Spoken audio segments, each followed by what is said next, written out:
A gente vive dizendo que cada um tem que cuidar da própria vida. Inclusive, eu acho que isso faz bastante sentido. Só que basta alguém falar: "Você ficou sabendo o que aconteceu com fulano?"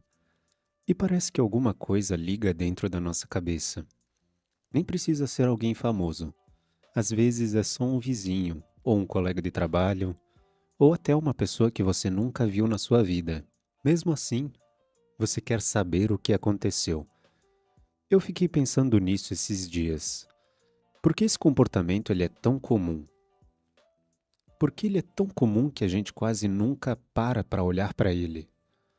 A gente acompanha a vida de artistas, abre os comentários de uma notícia e, muitas vezes, nem é pela notícia. É para ver o que as outras pessoas estão falando sobre aquele assunto. Às vezes aparece um vídeo de alguém discutindo com um desconhecido na internet. Você sabe que aquilo não muda absolutamente nada na sua vida, mas mesmo assim fica mais alguns segundos assistindo aquilo. E eu não tô falando isso como uma crítica, tá bom? Porque eu também faço isso de vez em quando. E a pergunta aqui, ela praticamente é outra. Por quê? Por que será que a gente faz isso? O que existe nesse impulso de observar a vida dos outros? Será que isso é só curiosidade? Será que isso é só fofoca? Ou será que existe alguma coisa muito mais antiga acontecendo? Tão antiga que a gente simplesmente nunca percebeu? Porque quanto mais eu olhava para isso, mais eu tinha a impressão que essa conversa talvez não fosse sobre a vida dos outros. Talvez ela sempre tenha sido sobre a própria nossa vida. Pois bem, aí eu comecei a tentar imaginar como que isso funcionava muito antes de existir a internet, muito antes da televisão, muito antes do jornal. Imagina uma aldeia pequena, pouca gente, praticamente todo mundo se conhecia. Se alguém aparecesse machucado, todo mundo ia ficar sabendo. Se alguém encontrasse um lugar melhor para caçar, aquilo interessaria ao grupo inteiro, não é mesmo? Se duas pessoas brigassem, isso também iria mudar alguma coisa ali. E pensando desse jeito, fica até estranho imaginar o contrário disso. Como alguém viveria em grupo sem prestar atenção nas pessoas que vivem ao lado dele? Talvez observar os outros nunca tenha sido um sinal de curiosidade exagerada. Talvez durante muito tempo, isso simplesmente fosse uma questão de sobrevivência, porque naquele mundo, o que acontecia com uma pessoa dificilmente ficava só com ela. Uma decisão, um perigo, uma descoberta, aquilo podia mudar completamente a vida de todo o grupo ali. E talvez seja por isso que esse comportamento ele nunca desapareceu. O mundo ele mudou. As aldeias viraram cidades, as cidades viraram redes sociais. Mas esse impulso ele parece ter vindo junto. Só mudou o lugar para onde a gente olha. Só que isso acabou me deixando também com uma outra dúvida. Se prestar atenção na vida dos outros acompanhou a humanidade durante tanto tempo, será que esse comportamento continua existindo por acaso ou será que, em algum momento que seja, ele realmente aumentava as chances de alguém sobreviver? E pensando desse jeito, faz até sentido que prestar atenção nas outras pessoas nunca tenha sido perda de tempo. Imagina precisar descobrir tudo sozinho. Qual caminho era mais seguro, quem costumava dividir comida, quem cumpria o que prometia, quem desaparecia quando as coisas davam errado. Aprender tudo isso errando na própria pele podia sair muito caro. Muito mais simples observar primeiro, não é mesmo? Ver o que aconteceu com outra pessoa, guardar aquela informação e, quando chegasse a sua vez, já fazer uma escolha diferente. No fundo, boa parte do que a gente aprende provavelmente nem vem da nossa própria experiência, vem da experiência das pessoas ao nosso redor. Outra coisa que eu fiquei imaginando aqui é como alguém conseguia saber a quem confiar. Porque muito antes de existir documento, currículo ou qualquer jeito de provar quem que você era, as pessoas já precisavam conviver. precisavam caçar juntas, dividir os recursos, criar alianças. Então a reputação de alguém ela não estava escrita em lugar nenhum. Ela ficava na memória das outras pessoas, nas histórias que circulavam, nas atitudes que todo mundo via. Eu achei curioso perceber que uma boa reputação talvez seja muito mais antiga do que a própria escrita. Tem um antropólogo chamado Robin Dunbar que estudou bastante esse tipo de comportamento. Uma das hipóteses que ele defende, e que muitos pesquisadores também consideram uma explicação bastante plausível, é que esse interesse pela vida das outras pessoas, eles ajudaram os seres humanos a viver em grupos cada vez maiores. Porque chega um momento em que já não dá para conhecer todo mundo profundamente, mas ainda dá para saber quem costuma cooperar, quem inspira confiança, quem é lembrado pelas escolhas que faz. E pensando assim, observar os outros deixa de parecer uma simples curiosidade, passa a parecer uma ferramenta que ajudou a nossa espécie a sobreviver. Só que isso acaba me deixando também com mais uma outra dúvida. Se observar as pessoas sempre ajudou a gente a aprender, por que descobrir alguma coisa sobre a vida de alguém ainda prende tanto a nossa atenção hoje? Talvez porque a curiosidade ela não funcione quase como um alarme silencioso. Sempre que existe uma informação faltando, o cérebro parece querer completar esse espaço. É a mesma sensação que aparece quando você está vendo um filme e ele vai lá e termina justamente na melhor parte. Ou quando alguém toca a campainha e você tenta imaginar quem pode ser antes mesmo da porta abrir. Ou quando escuta um barulho diferente no meio da noite e fica alguns segundos tentando entender o que aconteceu. Nem sempre aquela informação vai mudar alguma coisa na sua vida. Mesmo assim, a gente quer saber. Como se deixar uma pergunta sem resposta incomodasse um pouquinho. Você até pensa, depois eu vejo. Mas a cabeça ela continua voltando naquele assunto, até você descobrir. E quando finalmente descobre, vem aquela sensação de, ah, era isso. Mesmo quando a resposta nem era tão interessante assim. Talvez porque o cérebro, ele possa gostar de reduzir as incertezas, de fechar pequenas lacunas, como se cada resposta completasse um pedaço de um quebra-cabeça que estava faltando. Só que, quando essa curiosidade envolve pessoas, ela parece ganhar um peso diferente. Porque, durante muito tempo, descobrir alguma coisa sobre alguém podia realmente fazer diferença. Saber quem era confiável, quem tinha encontrado um lugar seguro, quem estava trazendo uma notícia importante, quem tinha visto algum perigo. Essas informações elas não eram apenas interessantes. Às vezes elas podiam mudar a forma como o grupo inteiro agia. Então faz sentido imaginar que o cérebro ele tenha aprendido a tratar esse tipo de informação como uma prioridade. Quase como se dissesse, vai lá, descobre primeiro, depois a gente vê se isso realmente é importante. E olha, talvez seja por isso que a curiosidade pela vida das pessoas pareça tão espontânea. Ela não precisa ser ensinada, ela simplesmente aparece. Só que isso também acaba levantando outra dúvida. Se sentir curiosidade pela vida dos outros é uma coisa tão natural, por que existe tanta diferença entre curiosidade, fofoca, empatia e até invasão da privacidade? Eu acho que a gente mistura todas essas coisas porque, por fora, elas parecem muito parecidas. Em todas elas, existe alguém querendo saber alguma coisa sobre outra pessoa. Só que a intenção ela muda bastante.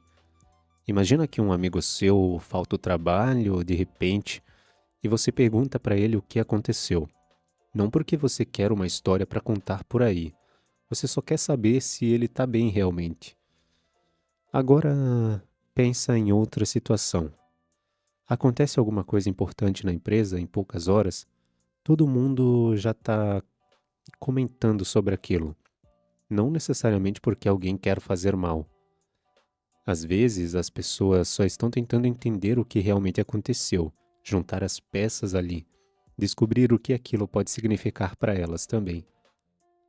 Viver em grupo sempre teve um pouco disso. As informações elas circulam, as pessoas elas conversam normalmente, tentam entender melhor o lugar de onde vivem. Só que existe um momento em que essa conversa ela muda de direção. Você descobre uma informação, depois quer outra, depois mais uma, e de repente parece que já não importa mais compreender a situação, importa só descobrir tudo, mesmo que a outra pessoa claramente ela não queira mostrar.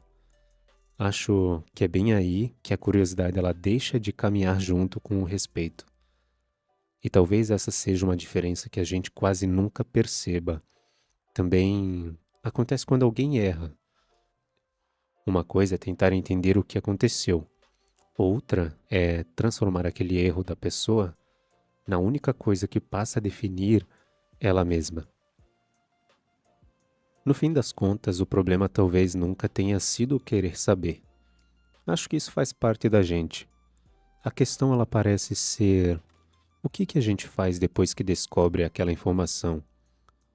Se aquela informação ajuda a compreender melhor alguém, ou ela apenas serve para alimentar um julgamento que nem precisava existir. E pensando nisso, fica difícil não notar outra mudança. Se o nosso cérebro faz tudo isso de um jeito tão natural, por que hoje parece que comparar a própria vida com a dos outros ficou muito mais difícil do que antes? Talvez porque comparar nunca tenha sido uma coisa que a internet inventou. Ela só pegou um comportamento que já existia e colocou um megafone na frente dele. Se você reparar, a gente quase nunca escolhe qualquer pessoa como uma referência. Normalmente é alguém que parece estar vivendo numa realidade parecida com a nossa. Um colega que entrou na empresa no mesmo ano, um amigo da mesma idade, um irmão, alguém que estudou na mesma sala.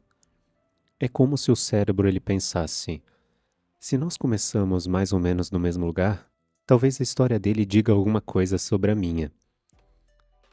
E sobre isso, tem um psicólogo chamado Leon Festinger, que ele colocou essa ideia em palavras há bastante tempo. Ele sugere que, quando não existe uma medida objetiva para saber como estamos indo, a gente acaba usando outras pessoas como referência.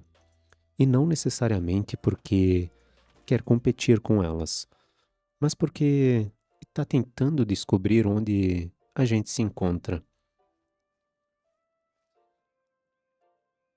Pensando desse jeito, até que faz bastante sentido. Como saber se você está aprendendo rápido se nunca observar ninguém? Como perceber que uma meta é possível se nunca viu alguém parecido com você chegar lá? Só que existe um detalhe aí que eu achei até bem curioso.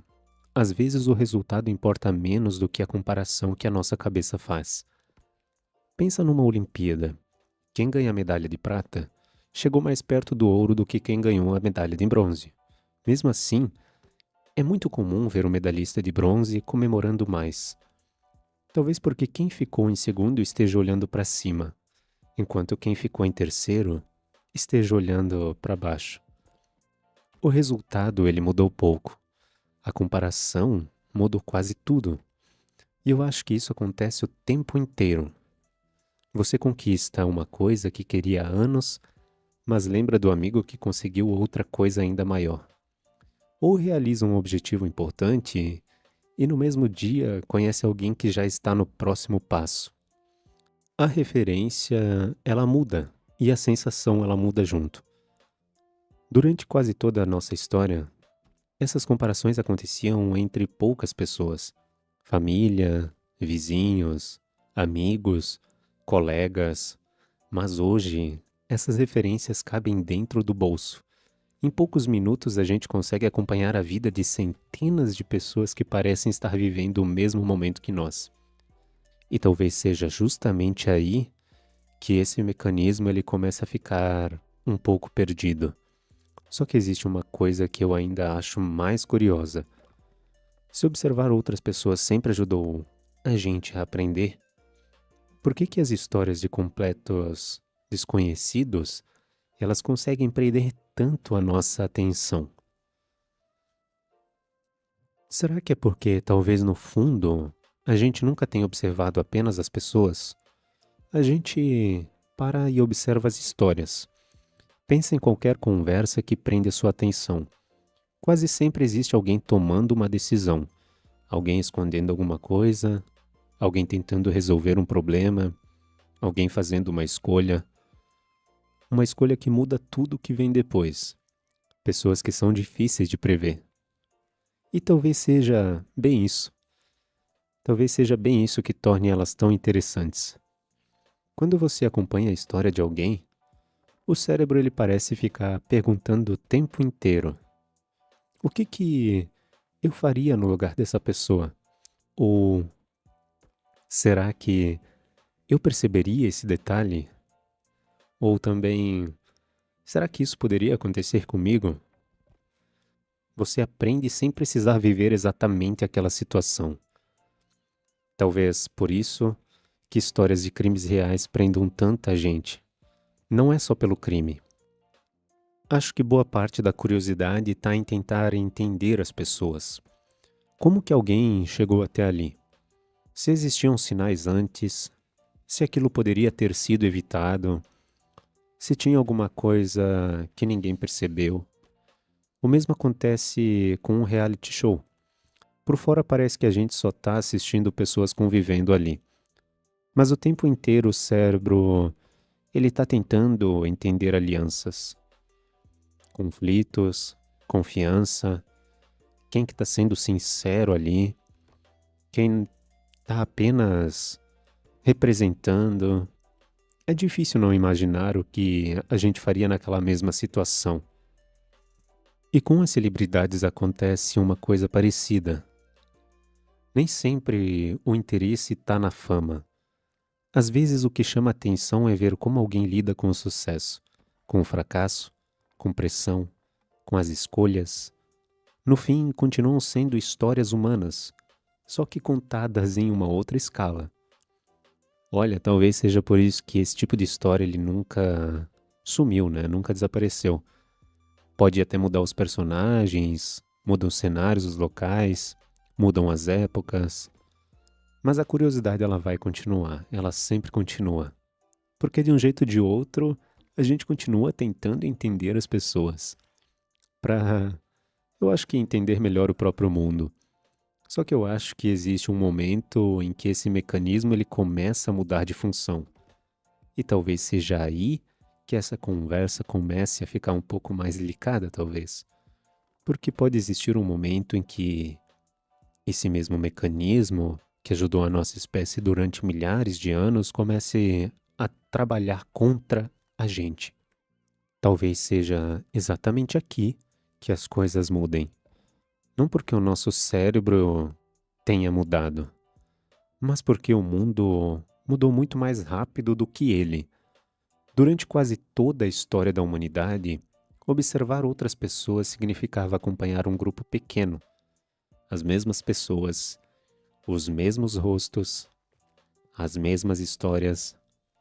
Cara, hoje você acorda, você abre o Instagram, passa alguns minutos no TikTok, vê alguns reels e até antes mesmo do seu café terminar, você já acompanhou mais vidas do que um dos nossos ancestrais provavelmente acompanharia durante muito tempo.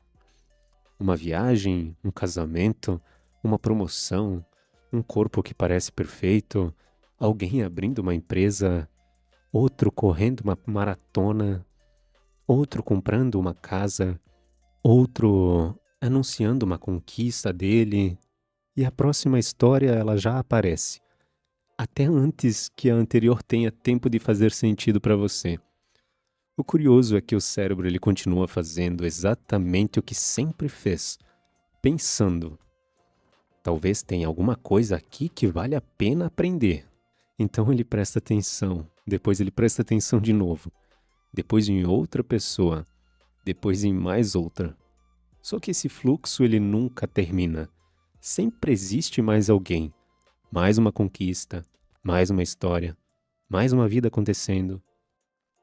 E tá vendo? Talvez seja justamente aí que o problema começa a chegar. Porque aos poucos aparece uma sensação difícil até de explicar. Como se o mundo inteiro ele tivesse vivendo alguma coisa importante, menos você. Mesmo sabendo que ninguém publica a rotina inteira. Mesmo sabendo que toda história tem partes que ficaram por fora das câmeras. Mesmo sabendo que todo mundo também tem dias comuns. A sensação ela continua. Não porque a gente acredita em tudo que a gente vê, mas porque o cérebro ele nunca foi preparado para comparar a própria vida com centenas de versões cuidadosamente escolhidas da vida de outras pessoas. As redes sociais não inventaram esse mecanismo. Elas apenas descobriram como mantê-lo funcionando, quase sem uma pausa. E eu acho que foi nessa parte da pesquisa que eu parei alguns minutos pensando em mim mesmo. Porque talvez o problema ele nunca tenha sido olhar para a vida dos outros. Eu acho que a gente sempre fez isso. Talvez a diferença seja que, hoje, o nosso olhar quase ele nunca vai descansar. E isso me deixou uma pergunta martelando bastante na minha cabeça. Se o nosso olhar ele vive tão ocupado acompanhando a vida dos outros, será que ainda sobra espaço para acompanhar a nossa mesmo? Tem uma coisa que ficou voltando na minha cabeça e às vezes eu lembro da viagem que um desconhecido fez meses atrás. Lembro da casa que alguém comprou, de uma notícia sobre uma celebridade, de um vídeo que apareceu no meio do feed. Mas se alguém me perguntasse o que aconteceu de realmente bom na minha última semana, talvez eu precisasse pensar um pouco. E isso me deixou meio inquieto, sabe? Não porque há alguma coisa errada em acompanhar a vida das pessoas. Pensando nisso, eu acho que ficou muito difícil de acreditar que esse seja o problema. A gente sempre faz isso. Talvez a diferença seja a quantidade de espaços que isso começou a ocupar. Tem dias em que eu sei mais sobre a rotina de alguém que eu nunca vou conhecer do que sobre as pequenas mudanças que estão acontecendo na minha própria vida. E olha, essas pequenas mudanças quase nunca fazem nenhum barulho. Elas não aparecem num vídeo de 30 segundos. Elas não viram manchetes e às vezes são só conversas. Um café tranquilo, uma caminhada, uma ideia que surgiu do nada, uma ligação inesperada, coisas tão comuns que a gente só percebe o valor quando realmente está vivendo elas. A impressão que ficou comigo é que a nossa atenção ela virou uma das coisas mais disputadas que existem. Você pode ver isso. Tem sempre alguém contando uma história, e quase todas parecem importantes. Então a gente pega e olha, depois olha outra, depois mais outra, e quando percebe o dia ele simplesmente passou. Enquanto a nossa vida, a nossa própria vida, também estava acontecendo. E eu não tô falando isso como alguém que encontrou uma resposta para isso, tá bom? Muito pelo contrário. Eu também me pego fazendo exatamente isso. Talvez por isso que essa pergunta ela continua voltando e voltando. Porque no fim, talvez a curiosidade nunca tenha sido o problema. Talvez o problema seja quando ela ocupa tanto espaço. Tanto espaço que a gente quase esquece de prestar atenção na única vida que a gente realmente consegue viver. Cara, no fim, pra finalizar, eu acho que foi isso que ficou comigo, sabe? Durante muito tempo, eu pensei que essa curiosidade pela vida dos outros fosse só um hábito, quase uma distração. Mas ela parece muito mais antiga do que eu imaginava. Talvez observar outras pessoas sempre tenha sido uma das formas que encontramos de entender o mundo, de aprender sem precisar viver tudo na própria pele, de descobrir em quem confiar, de perceber as oportunidades, de evitar os riscos, e talvez seja por isso que esse impulso ainda esteja aqui. A gente continua aprendendo quando escuta uma boa história, quando entende uma escolha diferente da nossa, quando enxerga a vida por outro ponto de vista. Talvez isso nunca deixe de fazer parte de quem a gente é. Mas tem uma pergunta que eu acho que vale a pena carregar daqui pra frente. E não é pra responder agora, tá bom? Nem amanhã. É só pra lembrar de vez em quando. Enquanto a gente passa tanto tempo olhando para tantas vidas, como será que anda a nossa? E eu me faço essa pergunta e eu não tenho uma resposta pronta. E sinceramente acho que eu nem queria ter ela. Porque talvez o mais interessante dessa conversa não seja encontrar a resposta, tá? Talvez seja simplesmente de fazer essa pergunta de vez em quando pra gente mesmo. E olha, se você ficou até aqui, muito obrigado por dividir esse tempo comigo. E esse canal ele tá só começando. Eu espero que a gente ainda tenha muitas conversas como essa pela frente. Fica com Deus e um abraço. Tchau, tchau.